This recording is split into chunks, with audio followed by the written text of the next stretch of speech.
Back live inside Studio 10. October is Fire Awareness Month.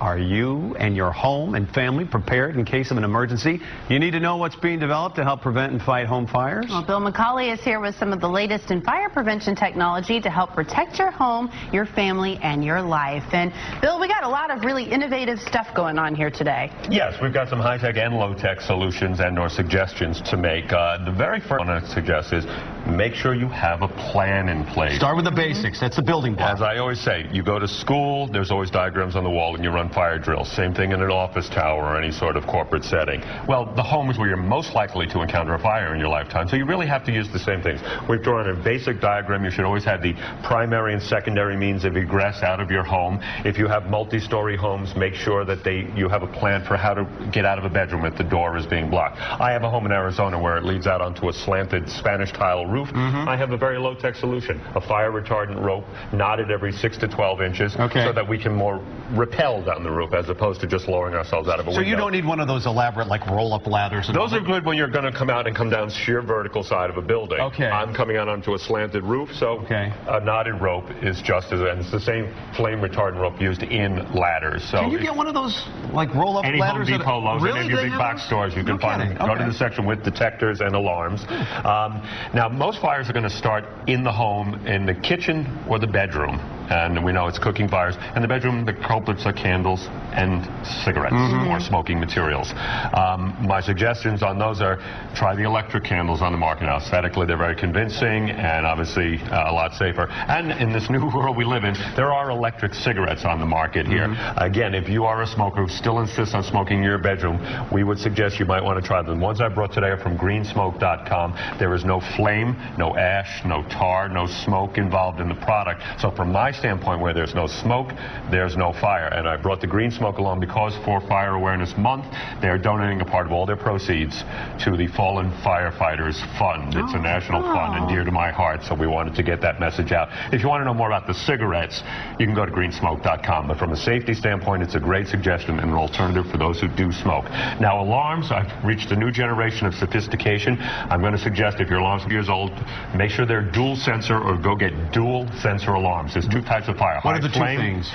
It's photoelectric and ionization. One detects, the ionization detects the higher flame fires, but the photoelectric can now pick up on a low smolder fire that may be starting up in a carpet or where it's a slow, and you'll get out that much earlier. So if yours is more than a few years old, it's a cheap investment. Get a dual sensor alarm. And we want you to check these regularly. They suggest once a year for batteries. I suggest twice a year. This is the month we change our clocks back. Let's change the batteries. And here's a new... Wait, before we go any further, I have a question. Absolutely. Why is it, okay, so you've got your smoke detectors in, everything's good. How come when the batteries start to go bad, it only goes off at like 3 o'clock in the morning? It never goes off in the afternoon. That's a Murphy's Law question, too. Man. And I know, and what I'm going to suggest, too, is not, you know, we all check the batteries, but you want to make sure that the contacts are still valid, because especially those of us who live in high humidity, I'm in New York, you guys down here, those can corrode. The battery may still have power, but now the contact has corroded in the high moisture areas. So you want to make sure that you keep those contacts clean. Take the battery out, make sure it still looks valid, and before you reinsert the battery. I would never even thought of that. I wouldn't have either. And the other part of it is the sensor that actually detects smoke. Well, there's a new way to check that. This is a new product on the market. Can be bought at any big box home store now. And this is a fake chemical smoke that you simply extend, spritz. Can you spray it? Let's see what that looks like. I cannot now because I had to dearm it to get on the plane to get here. So we were not allowed to bring a full extinguisher or this full because of their concerns with TSA. Well, but it is as simple as pulling it out, and you simply, it's just that. You flick it toward and it will emit a chemical that simulates smoke, and that way you're checking the sensors and not just the batteries. Also, at the same time, we want you to check your CO2 because those are going to spike as fire claims oxygen in the room. When we get to extinguishers now, we really want these in every level of the home, but in the kitchen primarily. A good low-tech solution in the kitchen is first, never leave an open flip top when your kids are screaming out in the other home. Turn it off for that one moment you leave the kitchen.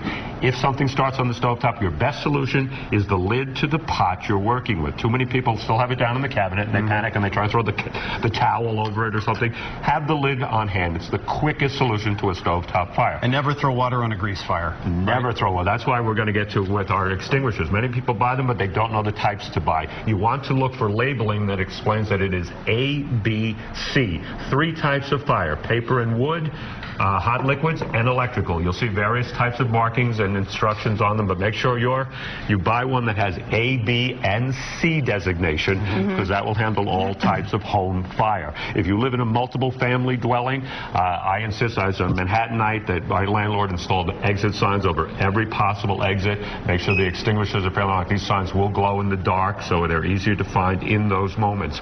But what we're really stressing is drill your family. Just as surely as you have drills in school and your office has to clear out once in a while, nobody seems to do that at home enough. And when your kids wake up in the middle of the night in a panic, or your elderly parents living with you or whatnot, and that smoke's out there, you'd be amazed how many people forget where the door, the window is, what we decided on. Drill once every couple of months. Let's practice it, gang, and go out so when they wake up there's an automatic response in the moment. And the most important thing to remember is when to get out. Stop fighting the fire when it's bigger than you can handle. This is going to be a great small fire solution, but what I want to stress is exit the building as promptly as you can and make sure everybody knows their assignment, their exit means, and who's calling 911. You'll be able to save your home better, and again, you can replace a home. You can't replace a life. Well, Bill, thank you so much. Great tips for Fire Prevention Month, which really should be all 12 months of the year. Very good. We appreciate your time today. My pleasure. If you have any other questions, you can go to nfpa.com, National Fire Prevention Association. We'd be happy to answer any other questions. And we'll link you there at n.tv as well.